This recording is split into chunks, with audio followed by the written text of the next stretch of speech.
మహాభారతంలో భీముడి బలాన్ని ఓడించిన వ్యక్తి ఎవరో తెలుసా?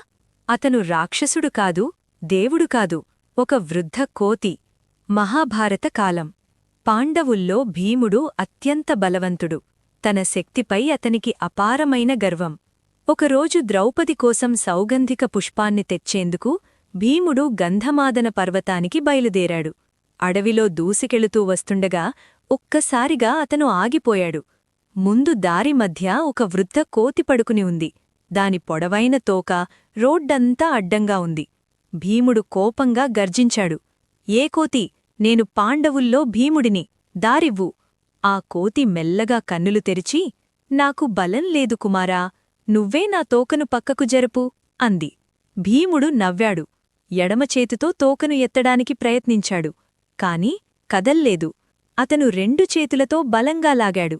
ఇంకా కదల్లేదు. తన సంపూర్ణ శక్తిని ఉపయోగించాడు. అయినా ఒక్క అంగుళం కూడా కదల్లేదు. భీముడి నుదిటిపై చెమటలు. గర్వం భయంగా మారింది. అతను చేతులు జోడించి, స్వామీ, మీరు సాధారణ కోతి కాదని అర్థమైంది. మీరెవరు? అన్నాడు. అప్పుడు ఆ వృద్ధకోతి చిరునవ్వు చిందించింది. ఒక్కసారిగా ఆకాశాన్ని తాకే విశ్వరూపం ప్రదర్శించింది.